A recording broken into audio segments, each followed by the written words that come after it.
محکمہ داخلہ پنجاب نے بانی پی ٹی آئی سے اڈیالہ جیل میں ملاقاتوں پر پابندی عائد کر دی۔ بانی پی ٹی آئی سے ملاقاتوں پر پابندی کا اطلاق 2 ہفتوں کے لیے کیا گیا ہے۔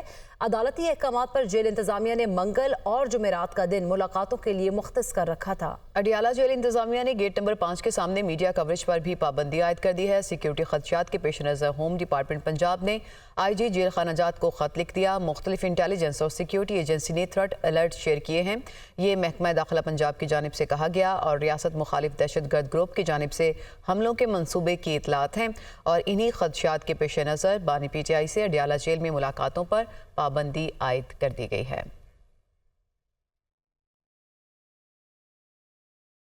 تحریک انصاف کے رہنما عمر ایوب نے کہا ہے کہ ہمیں بانی پی ٹی آئی سے ملاقات کرنے کی اجازت نہیں دی جا رہی۔ کہاں گئی قانون کی بالادستی؟ صدر کو غیر آئینی اور غیر قانونی طور پر بٹھا دیا گیا ہے۔ وزیر اعظم بھی فارم 47 کا مینڈیٹ چرا کر آئے ہیں۔ ہم حقیقی آزادی کے لیے کام کریں گے، ہر اسمبلی میں پاکستان کی نمائندگی کریں گے۔ وہ اڈیالہ جیل کے باہر میڈیا سے گفتگو کر رہے تھے۔ مزید کیا کہا یہ دیکھتے ہیں۔ عدالت کے آرڈرز کے باوجود ہمیں ان سے ملاقات نہیں دی جا رہی۔ کہاں پہ گئی آئین اور قانون کی بالادستی کہ صدر ہاؤس میں جسمانی طور پہ ایک مفلوج صدر کو انہوں نے غیر آئینی اور غیر قانونی طور پہ بٹھا دیا، جو کہ فنکشن کر ہی نہیں سکتا بدقسمتی سے۔ دوسری طرف وزارت عظمیٰ کی کرسی پہ غیر آئینی اور غیر قانونی طور پہ ایک وزیر اعظم اور اس کی کابینہ کو بٹھایا گیا ہے، جن کے پاس مینڈیٹ ہی نہیں ہے، جو کہ فارم 47 کا مینڈیٹ چرا کے ادھر آئے ہیں۔ پنجاب میں بھی ہماری حکومت بن سکتی تھی، بلوچستان میں بھی کے پی میں ہماری بن گئی ہے، اور سندھ میں بھی پیپلز پارٹی نے اور ایم کیو ایم نے ہمارے مینڈیٹ پہ ڈاکہ ڈالا ہے، جس کو ہم لوگ ریجیکٹ کرتے ہیں۔ آئی ایم ایف مشن 14 سے 18 مارچ تک معاشی ٹیم کے ساتھ اقتصادی جائزے کے لیے مذاکرات کرے گا، اور آئی ایم ایف مشن اقتصادی جائزہ مذاکرات کے لیے کل پاکستان پہنچ جائے گا۔ آئی ایم ایف مشن اور معاشی ٹیم میں 4 دن تک اقتصادی جائزے کے لیے مذاکرات ہوں گے۔ آئی ایم ایف مشن وزارت خزانہ، وزارت توانائی، ایف بی آر حکام سے مذاکرات کرے گا۔ I M F mission F B R, state bank حکام، پلاننگ کمیشن اور پیٹرولیم ڈویژن سے بھی مذاکرات کرے گا۔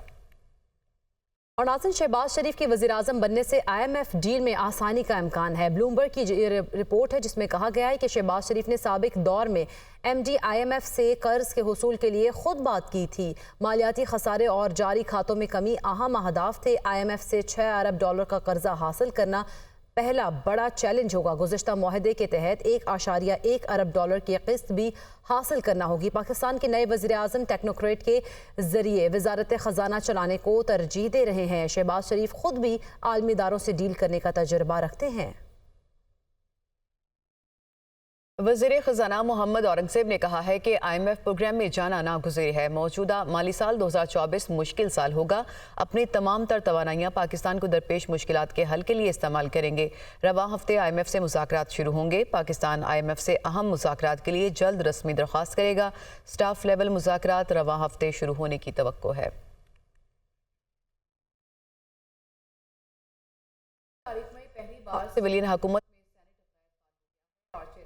اور ناظرین، آپ کو بتائیں کہ ملکی تاریخ میں پہلی بار سویلین حکومت میں سینٹ غیر فعال ہو چکا ہے۔ چیئرمین سینٹ صادق سنجرانی اور deputy chairman senate Mirza Afridi retire ہو گئے ہیں۔ سینٹ کے 52 اراکین مدت پوری کر کے ریٹائرڈ ہو گئے ہیں۔ سینٹ رولز میں چیئرمین سینٹ اسپیکر پیٹرن نہ ہونے کے باعث سینٹ کا کوئی سربراہ نہیں۔ سینٹ سیکریٹریٹ کی رولز میں ترمیم سے متعلق تجویز پر اتفاق نہ ہو سکا۔ سینٹ کی 48 نشستوں پر پولنگ 2 اپریل کو ہوگی۔ الیکشن کمیشن کی جانب سے یہ کہا گیا ہے۔ ملکی تاریخ میں پہلی بار سویلین حکومت میں سینٹ غیر فعال ہو گیا ہے۔